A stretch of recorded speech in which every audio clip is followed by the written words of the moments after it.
मैं ये वीडियो रात के 1 बजे बना रहा हूँ क्योंकि जब से मैंने खबर सुनी है सना यूसुफ के कत्ल की, मुझे नींद बिल्कुल नहीं आ रही थी। जिस हौलनाक और खौफनाक किस्म का ये हादसा था, ये कत्ल था, इसके बाद नींद किसी को भी नहीं आ सकती। सना यूसुफ एक 17 साला टिकटॉकर जिसका ताल्लुक चित्राल से इस्लामाबाद में कत्ल कर दी गई बाय अननोन गनमैन। पहले तो मुझे ये खबर झूठी लगी, मुझे लगा कि शायद फेक न्यूज़ है, कोई सोशल मीडिया स्टंट है, but it's the reality. It is real now, she is no more, she is dead. कुछ ही दिन पहले इसी तरह का एक और केस, इकरा नामी टिकटॉक थल की शहजादी के नाम से मशहूर, वो भी इसी तरह कत्ल कर दी और रीजन पता चला गैरत, ऑनर किलिंग, गैरत के नाम पर कत्ल। सना टिकटॉक पर कोई इन्फॉर्मेटिव वीडियोस नहीं बल्कि फनी रील्स डालती थी जो कि बहुत सारे लोगों को क्रिंज भी लगती थी, बिकॉज इट इज एंटरटेनमेंट और क्रिंज ना हो तो एंटरटेनमेंट नहीं होता। सना के साथ भी वही हुआ जो पहले बहुत सारी लड़कियों के साथ हो चुका हुआ है। कंदील, बलोच, इकरा और अब सना, इन सब के साथ एक ही चीज होती है, गैरत का कत्ल। क्योंकि जब भी आप अपने आप को ओवर एक्सपोज करते हो और स्पेशली बीइंग अ गर्ल, जब आप अपने आप को बहुत ज्यादा ओवर एक्सपोज कर देती हो in the society, so there are possibilities कि आपके साथ कुछ ना कुछ बुरा होगा। देयर आर पॉसिबिलिटीज और वो पॉसिबिलिटीज इन्हीं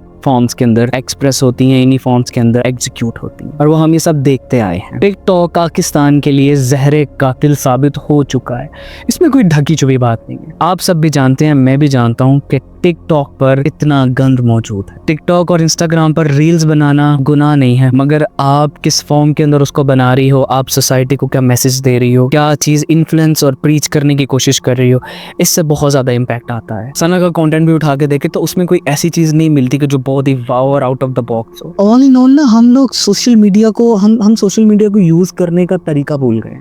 हमें समझ ही नहीं आता कि हमें सोशल मीडिया को यूज कैसे करना है, हमें अपने आप को बचाना किस तरह है, हमें अपने आप को सेफगार्ड किस तरह करना है, हमें अपने आप को कितना एक्सपोज करना है, कितना बचा के रखना है, कितना एक्सप्रेस करना है। मगर हम ये सब भूल चुके हैं, specially for the women. It's the worst situation in the Pakistan and in the modern history कि हर पाकिस्तान के घर के अंदर औरतें नाचती हैं और वो टिकटॉक्स बनाकर अपलोड करती हैं, पब्लिश करती हैं और लोग सब जगह उसको देखते हैं। और जब इनके साथ कोई ऐसी सिचुएशन हो जाए, so then they play the victim card कि हमारे साथ ये हो गया, हमारे साथ वो हो गया।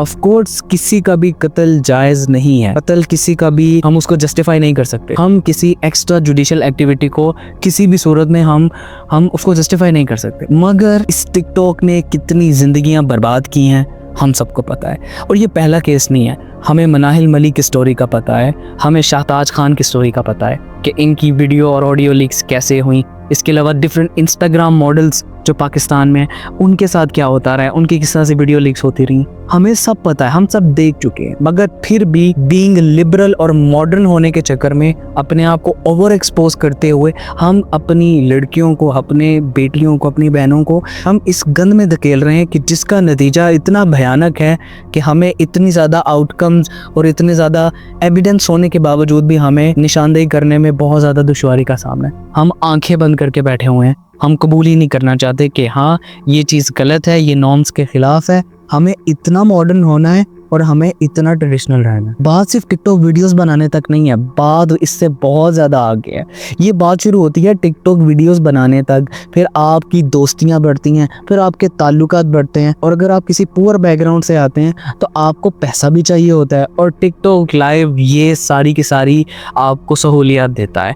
अब एक फातिमा नामी टिकटॉकर जो कि एक देहात में रहती थी और फिर शहर शिफ्ट हो गई और उसकी माँ बहुत ज़्यादा ये चर्चा करती थी कि मेरी बेटी रात रात को उठ के मेहनत करती है और उसकी मेहनत पता क्या है, वो टिकटॉक लाइव के ऊपर ना अपनी बॉडी को बेचते हैं, अपनी सेक्सटिंग करते हैं, वहाँ से शेयरिंग लेते हैं और मनी लॉन्ड्रिंग का हिस्सा बनते हैं। ये मेहनत करती थी और आजकल पाकिस्तान की मोस्ट हॉस्टलाइज्ड लड़कियाँ, exceptions are there, but most hostelized लड़कियां यही काम करती हैं अपना खर्चा चलाने के लिए, अपनी यूनिवर्सिटी को मैनेज करने के लिए और एक अच्छी फैंटेसाइज्ड और एक स्टैंडर्डाइज्ड लाइफ को जीने के लिए। ये बात ढकी छुपी बिल्कुल नहीं है और ये बात सिर्फ कवारी लड़कियों तक नहीं है, शादीशुदा खवातीन भी इसी जाल में फंसी। टिकटॉक लाइव पर बॉडी बेची जाती है, टिकटॉक लाइव पर पनिशमेंट्स की जाती हैं, शेयर्स किए जाते हैं और सबसे ज्यादा भरकर वहाँ पर मनी लॉन्ड्रिंग होती है। डिफरेंट एनोनिमस अकाउंट से इतना ज्यादा पैसा white money to black money जाता है, यहाँ से दुबई जाता है वो पैसा और वहाँ से डिलीवर किया जाता है आगे जिन लोगों को वो पैसा थ्रू सेफ चैनल। अगर हम चाहते हैं कि सना यूसुफ जैसे केस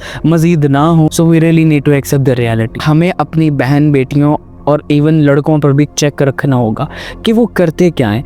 18 साल 16 साल तक के बंदे को पेरेंटल कंट्रोल्स यूज़ करने चाहिए ताकि उसको पता हो कि उसका बेटा, उसकी बेटी, उसके जो बच्चे हैं वो क्या कंटेंट कंज्यूम कर रहे हैं। कि जहाँ पर नैरेटिव बनाया जाता है, हलाल और हराम को चेंज करने की कोशिश की जाती है और आपको हर चीज़ को नॉर्मलाइज करने के लिए कन्विंस किया जाता है। पहले हम देखते थे कि इंडियन रील्स को हम देखते थे जहाँ पर कपड़े आहिस्ता आहिस्ता उतरते जा रहे हैं, मगर अब यही सिचुएशन पाकिस्तान में हो गई है। वही सारे कपड़े जो इंडिया में पहले उतरा करते थे आहिस्ता आहिस्ता, वही अब पाकिस्तान में उतर रहे हैं और हम अपने आप को मॉडर्न कह रहे हैं और एडवांस समझ रहे हैं और हकीकत में हम बहुत ज़्यादा पस्ती के अंदर। एक सिंपल सा रूल है ना, अगर आपने किसी चीज़ को चैलेंज करना है ना तो आप उस चीज़ को करके देखते हैं कि इसका रिजल्ट क्या निकलता है। हम ये चीज़ें कर चुके हैं, हमारे पास इसका बहुत ज़्यादा एक्सपीरियंस और एविडेंस मौजूद है। अगर हम अब भी इसके ऊपर इम्प्लीमेंट ना करें और इसको साइडलाइन ना करें तो हमें बहुत ज़्यादा नुकसान ऑलरेडी नजर आ रहे हैं। और इन ऑल मैं यही कहना चाहूँगा कि औरतों को अपनी पोजीशन समझनी पड़ेगी, उनको अपनी वैल्यू, अपनी वर्थ समझनी पड़ेगी कि वो कितना वर्थ रखती है। वो कोई नॉर्मल बीइंग नहीं है, वो एक वर्दी बीइंग है। उनकी एक वैल्यू है, उनकी इज्जत है, जिसको प्रोटेक्ट और सेफगार्ड करना उनकी जिम्मेदारी है। और टिकटॉक ने ये सब ब्रीच करती है, बहुत ज्यादा ब्रीच करती है। हम यहाँ पर लोगों को ताना मारते हैं और कहते हैं कि यार तुम्हारी बेटी तो ऑनलाइन नहीं है, तुम्हारी बेटी बैकवर्ड है, तुम लोग बैकवर्ड हो, तुम लोग सोशल मीडिया पर नहीं हो, तुम लोग इस तरह की चीजें नहीं करते। मैं ये कहता हूँ कि वो लोग बिल्कुल अच्छे हैं कि उन लोगों के पास सोशल मीडिया मौजूद है मगर वो यूज़ नहीं करते, अपनी बहन बेटियों को सोशल मीडिया पर नचवाते नहीं हैं आप लोगों की तरह, और फिर उनको उस तरह के कॉन्सिक्वेंस भी सामने नहीं करने पड़ते जो कि आप लोगों को करना पड़ता है। और फिर बात आ जाती है फ्रीडम ऑफ स्पीच की और राइट्स की बात आ जाती है। तो ठीक है, आपका जो दिल आता है आप करें, आपका दिल करता है आप मिनी स्कर्ट्स पहन के नाचें, सोशल मीडिया पर बॉडी की पूरी नुमाइश करें, इट्स योर राइट, आप करें, बिल्कुल करें। मगर अगर उसके बाद कोई आपके साथ कॉन्सिक्वेंसेस इस तरह के होते हैं तो फिर आप किसको ब्लेम करेंगे? आप किसी को ब्लेम नहीं कर सकते। मेरा इस वीडियो को बनाने का मकसद ये था, I should put up some real life insight जो कि हो रही हैं। मैं यहाँ पर कोई फेक कोट्स और फ्रीडम ऑफ स्पीच के वो लिबरल किस्म के कोड यहाँ पर कोट नहीं कर सकता, या मैं रिसर्चेस कोट नहीं कर सकता कि जी नहीं औरतों को बहुत ज़्यादा हकूक हासिल होने चाहिए। आपको क्या फ़र्क पड़ता है? आप तो बैकवर्ड लोग हैं, आपको क्या तकलीफ होती है? आप औरतों के मुखालिफ हैं, but to be very honest we are not, we are the biggest supporter of the women and the women empowerment. और इसीलिए हम कह रहे हैं it's never too late to come back. Please save your children, save your family.